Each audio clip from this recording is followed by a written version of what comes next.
My parents didn't come on my wedding day. I called them and asked where they were. They said, "Enjoy your wedding with a plumber." So I laughed and sent them a picture. Suddenly, they started calling me in a panic. My name is Dune, and I was my mother's first daughter. She had me when she was still figuring out her life. She got married young, right after high school, to my father, Scott. They were more focused on love than money, which didn't work out well for a long time. I was still a kid when she met Kay, a guy with a lot of money and a fancy car. She left my father, took me with her, and never looked back except to cash the alimony checks. At first, Kay seemed nice. He brought me gifts and let me play in his big office full of shiny things, but my mother changed around him. She'd always looked at me as if I reminded her of a life she wanted to forget. One night, I heard them talking in the kitchen while I was supposed to be watching TV. "She looks too much like Scott," said my mother abruptly. Always asking questions, always looking at me like he used to do. At the time, I didn't understand what she meant, but it hurt to hear her talk about me like I was a problem. I loved my real father. Of course, he lived in a small apartment across town, but every moment with him was fun. Even though we were just playing in the park or eating cheap pizza, my mother's words from that night stayed with me, and over time she became more critical. "You don't know how to do anything right," she would tell me every time I tried to help around the house or do my homework in the living room. My father, on the other hand, was different. "You're doing very well, Dune," he told me every time I showed him my grades or a drawing from school. "Don't let anyone tell you otherwise." My mother's life at Kay's house became more stressful. When I started going to school, my mother was always talking about appearances, how I had to wear the right clothes and go out with the right guys. "Why can't you dress like Karen's daughter? Look at her," she would say, showing me a photo of a party I hadn't been invited to. One day, after she scolded me for leaving mud in the hallway, I finally answered her. "At least Dad doesn't yell for a little dirt." The slap was quick, her hand stung my cheek before I realized she had moved. "Don't talk about your father like that," she hissed with her face close to mine, and a breath that smelled like coffee and anger. My eyes filled with tears, but I held them back like Dad taught me. That night, lying in bed, I promised myself that I wouldn't let myself cry. I wouldn't give her that satisfaction. When Mom announced she was pregnant again, the whole house felt different, like something big was about to change and not in a good way. She had that glow that people talk about when they're pregnant, but it never seemed to shine in my direction. "I'm going to have a baby with a man I love. It's going to be perfect," said Mom one afternoon, rubbing her belly while Kay smiled as if she had won a prize. Kay, always charming, added, "We have to renovate the guest room so that it is worthy of a little princess." My heart sank. They were talking about my room, my little corner in their world. "What will happen to my room?" I asked, trying to keep my voice steady. Mom gave me a look, and her smile became tight. "You can move into the small room, Dune. It's just the right thing. The baby will need space." The way she said it seemed like it was already decided. There was no room for discussion, so I moved out, packed my stuff, and settled into the smallest room in the house, barely bigger than a closet. Time flew by, and soon Mary was born. Everyone was talking about her. "Isn't she the prettiest baby you've ever seen?" Mom would say effusively to her friends on the phone, cradling Mary as if she were the most precious thing in the world. "Yes, she is a cutie," I murmured, trying to join in the conversation. Pretty little Mary was adorable, and I couldn't help but love her from the moment I saw her. I wanted to be a good older sister and help. One afternoon, I tried to sneak into Mary's room while Mom was busy in the kitchen. I tiptoed in, looking over the crib at my baby sister who was happily gurgling. "Hello, Mary," I whispered, holding out a finger for her to take. But Mom must have heard me because suddenly she was at the door with a voice sharp as a knife. "What are you doing, Dune? I told you to ask before you went into her room." "I just wanted to see her," I protested, feeling the familiar sting of tears in my eyes. I wanted to help, but Dad was different. During one of the weekends I spent with him, he said sincerely while we were eating pizza at our favorite place, "Mom is always nervous when I'm around Mary. It's like she thinks I'm going to break her or something," I said. Dad thought for a moment before answering, "You know, Dune, some people have a hard time sharing love. It's like they think there's only so much love for everyone. But remember, you have a big heart. Don't let your mother's behavior make you think otherwise." His words helped a little, but back at Mom's house, the distance between us kept growing. Even when I tried to share stories about school or friends, Mom's attention was always divided, half listening and half watching Mary. One day, I came home with a prize from school, second place in the science fair. I was very excited, clutching the certificate as if it were a ticket to her approval. "Look, Mom, I won," I exclaimed with zeal while she was feeding Mary. "What a nice darling," she said without looking up. "Put it on the fridge or something." "Or something," I said to myself, feeling the emptiness of her words. I stuck the certificate on the fridge a little crooked and took a step back. To them, it was nothing more than another piece of paper, another day in the shadow of Mary. When I arrived at high school, things were pretty bad at home. Between Mom's cold shoulders and Kay's indifference, I felt more like a guest than part of the family. That's when the bomb dropped. Mom decided it was time for me to live with Dad permanently. The day she told me, we were at dinner. It was one of those rare moments when it was just her and me at the table. Kay was coming home late from work, and Mary was already in bed. "Dune, we need to talk about your future," Mom started, pushing the food around her plate with her fork. There was no warmth in her voice, just a cold, serious tone that immediately made me nervous. "What is this about?" I asked, trying to sound nonchalant, but my heart was racing. "We've been talking, and we think it's best for you to move in with your father when the new baby arrives. Things here are. Well, they are complicated," she said. I almost choked on my water. "Moving in with Dad?" "I thought everything was going well here," I said. Mom sighed, a sound full of impatience. "Look, Dune, you are not a little girl anymore. You need your own space, and we can't give it to you here. Not with a new situation. It's tight, and frankly, the financial burden is more than we expected. This way it's better for everyone. Update, my parents didn't come on my wedding day. I called them and asked where they were. They said, enjoy your wedding with a plumber. So I laughed and sent them a picture. Suddenly, they started calling me in a panic. Part 2. I put aside the plate. I was no longer hungry. School and my friends? You can go to another school and make new friends, he told me as if it were that simple, as if my life could be easily replaced. I felt like I had to erase my life and start over again without a hitch. The next few weeks were a blur as I packed my things, my whole world shrinking into boxes, books, clothes, and the few memories that meant something to me. Kale barely said goodbye, and Mary, too young to understand, gave me a confused hug the day of the move. It was hard. Dad lived in a small apartment on the other side of the city. It was clean but cluttered with memories of a life on hold since Mom left him. He was there waiting for me with open arms and a worried smile. When I arrived at the apartment, it looked nothing like the house I grew up in. My new room was half the size of the old one, with walls that needed painting and a window that looked out onto a brick wall. But it was quiet, and Dad did everything possible to make me feel at home. The first day at the new school was hard. As I walked through the crowded hallways, I could feel the stares and hear the whispers. "It's the new girl," they would say, as if I was a rarity. In class, I would lock myself away, scribbling in my notebook and trying to block out the whispers. When the bell rang, I was the first to leave the door as I didn't want to stay. At home, Dad noticed my mood. "How were classes?" he asked, trying to keep a light tone. "Well," I lied, taking off my coat and leaving my backpack by the door. "If things get difficult, tell me, okay? We are together in this. You are not alone, Lauren." His words meant a lot, but the loneliness I felt was deep and heartbreaking. It wasn't just about missing my old friends or the big house. I felt like I was not wanted, like I had been kicked out because I was too much of a burden. Adapting to life at my parents' house wasn't easy, but I soon realized that if I didn't get better, things would get worse. One morning, I got up. I looked at my narrow room and decided it was time to take charge. Nobody is going to live my life for me. Immediately, she looked up from her coffee and said, "Lately, you seem more determined, Len. What are you thinking?" I stirred the cereal, thinking of how to put it into words. "I want to do something for myself, Dad. I don't want to end up stagnant, you know." She nodded her head with a serious expression on her face. "I understand you, daughter. What is the plan?" "That scholarship, the big one for the best students. I'm going to get it," I declared, more to convince myself than him. Dad's smile was all the encouragement I needed. I needed that scholarship, and if someone could get it, it was me. "Tell me what you need from me," Dad said. School was hard, with long hours spent catching up and even longer afternoons buried in books. My teachers noticed the change. Even the toughest ones seemed to respect it. I tried so hard. Mr. Jeremy, my math teacher, greeted me one day after class. "Lauren, your work has improved a lot. What is the reason?" he asked.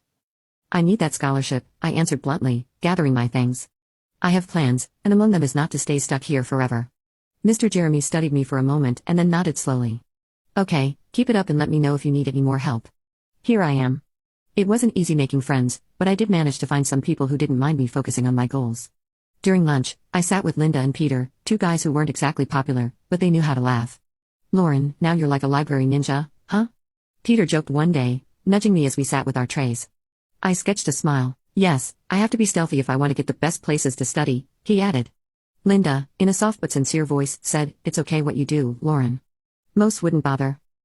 The days turned into months, and the pressure grew as application deadlines approached. Dad was my rock, always there with a hot meal and listening to me when the stress got too much. The day I got the scholarship letter, my hands were shaking as I opened it. Dad was there holding his breath. I went over the words with my heart pounding, and then I screamed so loud the neighbors probably heard me. "I did it, Dad. I did it." I jumped with the letter waving in my hand like a flag of victory. Dad hugged me, laughing and clapping with me. "I knew it. I knew you could do it." When a few months later I packed, I felt ready. The future was bright, and for the first time, I felt it was truly mine. But I took with me all those lessons, all that love, and that hard-earned wisdom. After graduating with honors and establishing a solid career, I finally felt like I was on solid ground. I was 25 years old, doing well at my job, and had just started dating a great guy from work named Eric, who had been nothing but supportive. Then, all of a sudden, my mom called me. We hadn't talked much since I moved, but suddenly she was asking me, no, more like telling me something. Lauren, your sister Mary is going to go to college in your city. We have paid for her tuition, and we think it would be best for her to stay with you, said Mom, leaving it clear it wasn't just a suggestion. I hesitated, with memories of our tense relationship running through my head, but I wanted to believe that this time things could be different. Okay, Mom, I'll help Mary. It would be good to get back in touch, I said, trying to cover up the doubts. Mary moved in 2 weeks later, and it was immediately obvious that we were very different. She was as stunning as ever, completely focused on her looks and leading a high-maintenance lifestyle. She brought with her a suitcase full of expectations and a personality that I was hoping they would come true. Can you make sure we have almond milk and kale? I'm on a special diet, Mary said nonchalantly the first night as she looked in the mirror. I'll add them to the shopping list, I replied, trying to be accommodating. But living with Mary turned out to be harder than I expected. She partied like there was no tomorrow and often came home at dawn, her carefree laughter echoing throughout the apartment while I lay awake worrying about work meetings and presentations. One afternoon, Eric came to the house as Mary was getting ready to go out. Another night, I noticed he was smiling at her too sweetly and for too long. When she left, Eric spoke. Lauren, I think Mary has the wrong idea about me. She's been nice. Flirty. I felt a surge of anger and shame. Thanks for telling me, Eric. I'll talk to her. When I confronted Mary, she laughed. Come on, Lauren, I'm just being nice. Plus, I can't help it if he likes me. He's my fiancé, Mary. You have to respect him, I replied in a firm voice. Her laugh turned cold. Lauren, I'm used to getting what I want. I always have. That was the last straw. I couldn't live like that, feeling like I had to protect my life from my own sister. You need to find another place to live, Mary. This isn't working, I told her, leaving it clear I meant it. I told her that my decision was final, and Mary left, slamming the door. Update, my parents didn't come on my wedding day. I called them and asked where they were. They said, enjoy your wedding with a plumber. So I laughed and sent them a picture. Suddenly, they started calling me in a panic. Part 3. After an hour, my phone rang. It was Mom, and her voice was cold and sharp. You're a very jealous girl? You can't stand to see your sister happy, right? I just want respect, Mom. That's all, I answered. But it was like talking to a wall. After that, things calmed down between Mary and me. I heard through the grapevine that she had dropped out of college and was drifting through her social circles, enchanted and capricious. As for me, I went back to focusing on my life with Eric, my work, and rebuilding my boundaries. 3 years flew by since the last time I tried to fix things with my family. Things were going well for me. I was moving up at work and life with Eric was going better than ever. Then I found out about Mary. She had dropped out of college and was going to marry a rich guy she had known. Feeling a mixture of curiosity and goodwill, I picked up the phone to call home and congratulate her. Mom answered with her usual cold and distant voice. Mom, I heard about Mary's wedding. I just wanted to congratulate you, I began, trying to keep a light tone. Don't bother us. We won't expect you at the wedding. It's only for rich people, and we don't need beggars, she spat out sharply. I squeezed the phone a little tighter, feeling the old sting of rejection. Really, Mom? This is how you're going to be? What did you expect? Lauren has always been the difficult hanging up. I stood there with the phone in my hand and the dial tone ringing in my ears. The pain was real, but I wasn't going to let it ruin me. Later, I found out that they had spared no expense for Maria's wedding, hiring artists and popular actors to make it a lavish event. Time passed, and life did not stop for me. Eric proposed, and suddenly I found myself planning my own wedding. Nothing extravagant, but full of love and sincerity. I called Dad to give him the news. He was delighted. Lauren, that's wonderful. Of course, I will be there. I wouldn't miss it for the world, he said with a voice brimming with happiness. Encouraged by my father's reaction, I made one last attempt to bridge the gap with my mother. I dialed her number, and my heart raced as I waited for her to pick up. Mom, I'm getting married. I want you to come, I told her, holding my breath. Her answer was as cold as the winter breeze. No, Lauren. I'm not interested in attending a modest meeting of losers. Don't count on me. I swallowed hard, fighting against the pain. Okay, Mom. Take care, I said and hung up, knowing that it would probably be the last time I would invite her into my life. Our wedding day was simple but beautiful. Dad walked me down the aisle, and his presence comforted me. The room was filled with genuine smiles and sincere congratulations, a stark contrast to the grandeur and coolness of Maria's wedding spectacle. Our modest reception was filled with laughter, dancing, and stories. Eric and I mingled with friends and family who loved us for who we were, not for money or status. Life was going well, and Eric and I were delighted to be expecting our first child. Then, one afternoon, the phone rang, and the voice on the other end turned my day upside down. It was Mom, and she was calling to congratulate me. Lauren, you have to take us in. We're desperate, she blurted out without even saying hello. Mom, what's wrong? I asked, although a part of me didn't want to know. Everything has gone wrong. Cale's business failed. He mortgaged the house for Mary's wedding, and now everything has disappeared. Your sister's marriage is over, and her husband has thrown her out of the house. He's demanding money from her for having deceived him, she explained hastily, with a tone of panic in her voice. I took a deep breath, trying to process the avalanche of information. Okay, slow down. What exactly are you asking me? We need a place to stay. We were all going to go to your house, she stated naturally, as if it were the most obvious solution. The request, or rather, the demand, hit me hard. No, Mom. You can't just decide to move in with us. It doesn't work like that. Len, you shouldn't, after everything we've done for you, she snapped at me in a high-pitched and authoritative voice that touched a nerve. Oh, you, Mom. Remember how you were when I needed you the most? You threw me out. You preferred everything to me, and now you expect me to open the doors for you? I raised my voice. You're being selfish, Lauren. Where is your family spirit? I'm your mother, and you've never let me forget it. But being a mother isn't what you think it is. It's not about debts and demands, I shot back. Her fury was palpable even over the phone. You'll regret it, Lauren. I might even take you to court to get what I deserve. I couldn't help but laugh, but it was more out of disbelief than anything else. Go ahead. Try it, Mom. Remember that Dad was my guardian when you threw me out. What are you going to claim? That your daughter didn't let you live off her after you threw her out? There was a pause, and I could almost hear her thinking. This isn't over, Lauren, she said finally before hanging up. Life after the last call with Mom felt like a new beginning, a real new beginning. Eric and I were busy getting the baby's room ready, picking out paint colors, assembling the crib, and navigating the usual ups and downs of pregnancy. It was an early Friday morning, and I was putting away the baby clothes we had just bought, folding them neatly in the new dresser. Eric was drilling something in a corner with the electric screwdriver humming. He stopped, wiped his forehead, and looked at me with a smile. How are you doing there, Lauren? Do you need help? I have it, thanks. I just think about everything. Is it really okay? I answered, passing my hand over a small, soft onesie.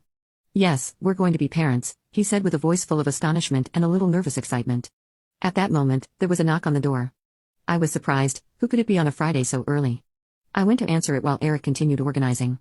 I heard voices and then Eric shouted, Lauren, it's for you. When I entered the living room, I was surprised to see my father standing with a big smile on his face and a teddy bear in his hand. Dad. What are you doing here? I couldn't hide my joy and ran to give him a big hug. I wanted to come and see how my favorite daughter was doing, and I brought something for my future grandson. He handed me the teddy bear, which was soft and cuddly. Thank you, Dad. It means a lot to me that you're here, I said excitedly. We sat down, and Dad looked at the half-assembled furniture and the stacks of baby books. It seems like you're almost ready for the little one. We're trying, but we're excited, I told him, then paused, biting my lip. Dad, I've talked to Mom again. It didn't go well. Dad's expression became serious. Your mother told me she wasn't very happy, right? No, she didn't like it. But Dad, I stood firm. I had to, for me, for Eric, and for the baby. We need peace here, I said firmly. We spent the day sharing anecdotes, with Dad giving us some unsolicited but fun parenting advice, and just enjoying being together. It was a good day, one of those days you remember fondly. As the sun set and painted the sky orange and pink, Dad and I were sitting on the porch with a gentle breeze stirring the leaves. Eric hugged me, and I leaned on him. Despite everything that has happened with Mom and all the drama, I feel lucky that we have each other and that we are about to start this incredible new stage. I have the feeling that it's going to be great, I said, looking at the dim light. Eric gave me a kiss on the head. It will be. We'll make it, Lauren. When night fell and Dad said goodbye, I felt a deep sense of satisfaction and preparation for what was to come. The difficulties with my mother and the uncertainty of new beginnings had been hard but had led me to this moment, surrounded by love and support.